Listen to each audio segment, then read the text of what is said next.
All right, I have a reader requested topic to discuss today.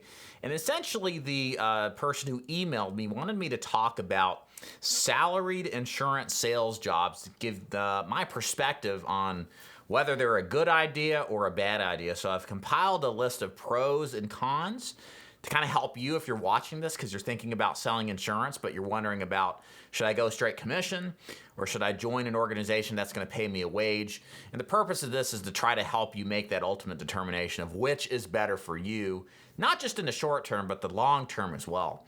I'm David Duford, owner of the Ford Insurance Group. I train and recruit agents to sell insurance like final expense, Medicare, and annuities. I recruit virtually nationally, and whether you want to do face-to-face or over the phone. And make sure you go to my website above or below to learn more about how working my agency would work, to see if it's a good fit. Thanks for watching and checking out my website page. All right, so let's talk about salaried insurance sales jobs. Should you do them? Are they a good idea or is it terrible? So let's start with the pros. Obviously, the pros of a salaried job selling insurance is you get paid no matter if you don't make sales. So there's a level of relief that one gets for sure, knowing that despite making a sale or not making a sale, you're still gonna have enough money to pay the basic bills. And that's one of the biggest downsides, I think, to doing insurance sales is that if you're in most situations, like with a straight commission, 100% pay on performance, there's always this creeping anxiety that's in the back of your mind, like, what if I'm not gonna make a sale? How am I gonna pay my bills? It's a real thing.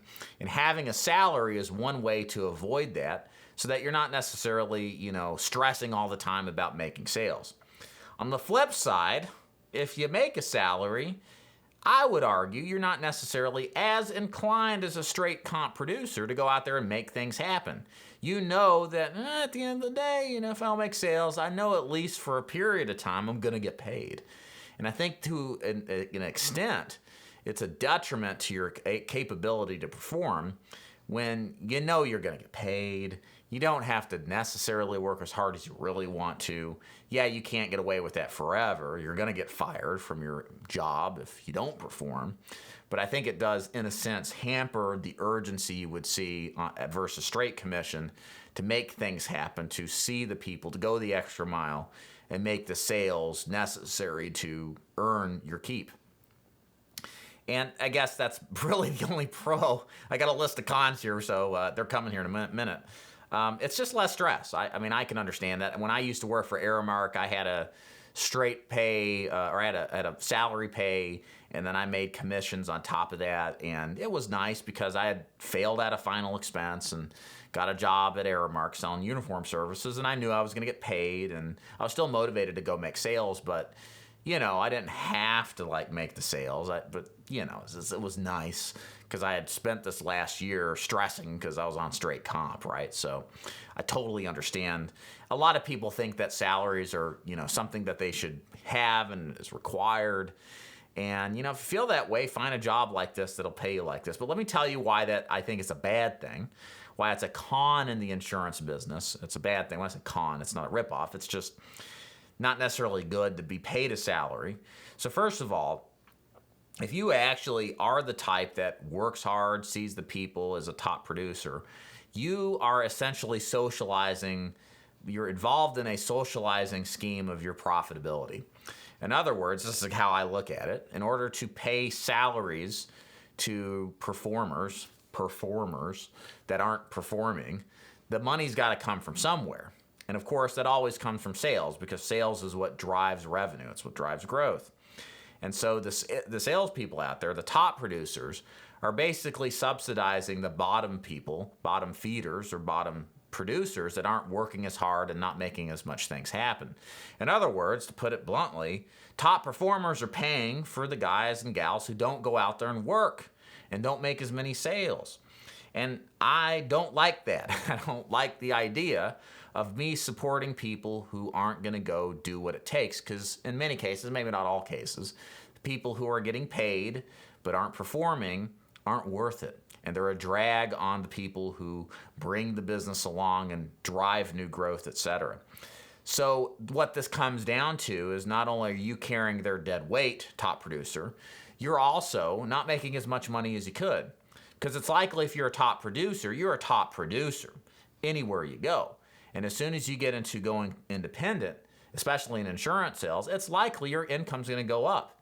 And you're probably going to find on top of that you're in a position to where you're doing really well and you're going to make more money, but now you're not dragging anybody along. You know, the agents live or die by their production, and you're going to make more money because of it.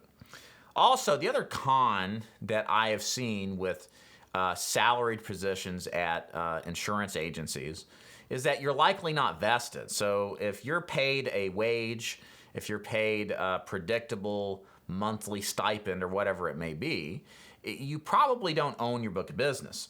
So again, there's no such thing as a free lunch, right? You know, if you hand over the responsibility of finding sales and closing and keeping what you kill, as in straight commission, you give up a whole lot of really important long-term things that make a huge difference to your business, that maybe seemingly are easy to sacrifice now but pay terribly in the long run, like losing your vested commissions. Maybe you don't own your book of business, but you write 500 Medicare supplements. And as soon as you leave, you lose all of those business because most likely you're not vested.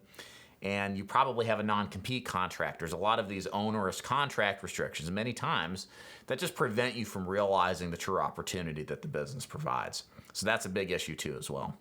And then the other thing too, the last on the list here are cons, and this is personal, right? You may not care. A lot of people do care coming into this business about what I'm about to say because they see insurance sales as an avenue or as a vehicle to financial independence and wealth creation and income generation. And that if you're in a position where you're paid a salary, you're not vested, you have a non-compete, you don't own your book of business, and you're not maximizing your commission, guess who's rich? It ain't you.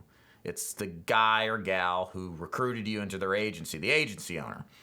And if you really want to pursue the things I've described, wealth creation, income creation, and having your own business, you're not doing that when you're in the employ of somebody else. Not to say that it's bad or good. Like I said, you may not care, but there's some definite dramatic consequences that come out of that. You're helping them grow rich at the expense of the maximal growth that you may experience as well.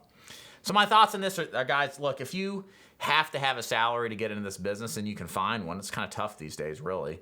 And you can't afford leads, but you think, okay, I look at this as a midpoint strategy, maybe 6 to 12 months down the line, I go independent. Sure, do it. Maybe you get some good training at it. Maybe you get guaranteed income. Maybe you feel more confident and can go independent.